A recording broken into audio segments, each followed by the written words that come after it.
Mais tu peux évidemment partir sur des voyelles plus originales, comme par exemple le I ou le U, ou le même le Là, tu passes au E, tu vois, tu as le E, et après, tu vas vers le ho, ho, ho, ah, ah. Mais justement, ce rire, c'était dans le concept des traites ou alors il est venu comme ça Ah non, c'est en fait on a tout. Alors il faut savoir que les traîtres en France, on a été diffusé juste avant les traîtres, juste après les traîtres belges. Ouais, J'ai ouais. découvert donc l'émission par la diffusion des traîtres faits en Belgique. L'animateur belge était tout à fait différent de ce que je propose. Il est dans quelque chose de très droit, très froid. Il n'est pas dans l'humour, il va chercher le suspense. Et moi, j'ai créé un personnage qui est très différent de ce que j'ai vu.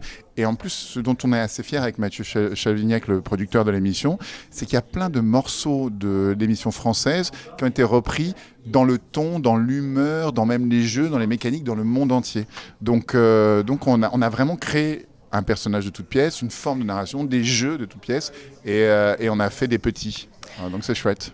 Est-ce que vous aimez vraiment faire peur aux candidats, à la nature? Mais j'adore faire peur aux candidats. C'est-à-dire, en fait, j'adore créer de l'émotion. Ce que j'adore faire, c'est créer des histoires. Quand je suis magicien humoriste, je raconte une histoire. Quand je suis sur Incroyable Talent, avec les candidats, on crée une histoire ensemble. Quand je suis à la roue de la fortune, je crée aussi une histoire d'un jeu qui est en train de se dérouler. Est-ce qu'il va y avoir un gagnant? Et là, en fait, ce que j'aime, c'est la rupture de rythme. Et la rupture de rythme, elle peut se faire par plein d'émotions différentes. Le rire, la peur, l'angoisse, le suspense, être effrayé, être stressé. Donc, ce qui m'intéresse, c'est la rupture. Est-ce que j'ai raison si je dis que cette saison a été vraiment celle la plus stressante, aussi bien pour les candidats que pour les téléspectateurs? Je crois que la dernière saison, celle où Issa donc, était avec cette nouvelle mécanique du traître maudit, a été sans doute une des meilleures saisons. Mais c'est un peu normal, on grandit avec le temps, on s'améliore, on comprend mieux le programme. Et je pense que c'est la meilleure jusqu'à maintenant, mais que la prochaine sera évidemment encore meilleure. Je viens d'en découvrir la bande-annonce, je t'avoue que je suis très très fier d'être dans ce programme. Le château, enfin l'endroit, c'est aussi, je trouve, il crée aussi la tension. Oui, l'architecture de manière générale crée une énergie. Donc ça crée une ambiance. Et c'est vrai que ce château, surtout qu'on va le travailler souvent dans des périodes hivernales. Nous, on tourne en hiver pour être diffusé en été. Donc on a les arbres qui sont nus, il fait un froid de gueux, on tourne, il fait moins 4 degrés, les candidats sont frigorifiés. Je suis aussi, ça nous met tous dans des états de tension. La nuit tombe tôt, on tourne beaucoup la nuit. Donc il y a aussi toute cette ambiance qui crée l'atmosphère du programme. Toutes saisons confondues, quelle est la personnalité qui vous a le plus surpris? Il y a plusieurs personnalités qui m'ont vraiment surpris au fur et à mesure des saisons. J'ai eu un coup de cœur très fort pour Raquel Garrido, que j'ai trouvé, qui est une femme politique française qui a quitté LFI, donc je l'avais déjà trouvée très courageuse dans sa vie politique. Et je l'ai trouvée absolument brillante parce que je crois que c'est la seule personne qui a été accusée par tout le monde et qui a réussi, à force de sincérité et d'intelligence de propos, à faire comprendre à tous qu'elle n'était pas traître.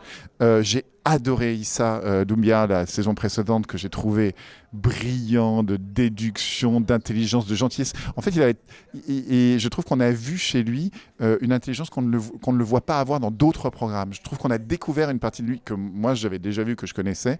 Je trouve que c'était vraiment très joyeux de le voir dans cette empathie, dans cette sympathie, faire preuve d'autant de finesse aussi. Voilà. Il y a aussi des personnalités qui se prennent vraiment au jeu. Moi, je pense à Victoria Abril. Ah bah oui.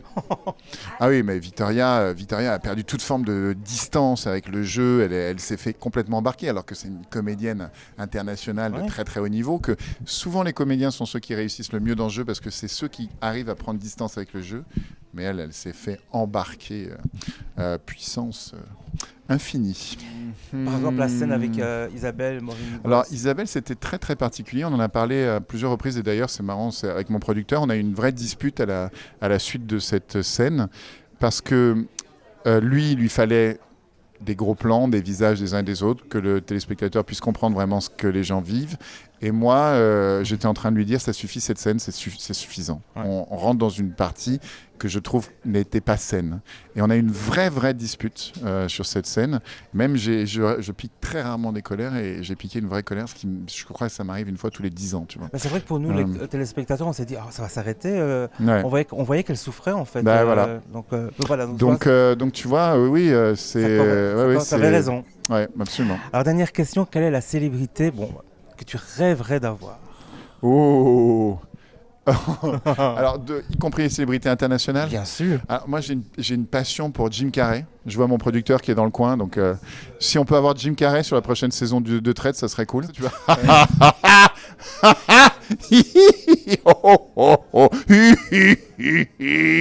Et donc, tu peux faire des variations comme ça autour du rire. C'est très intéressant.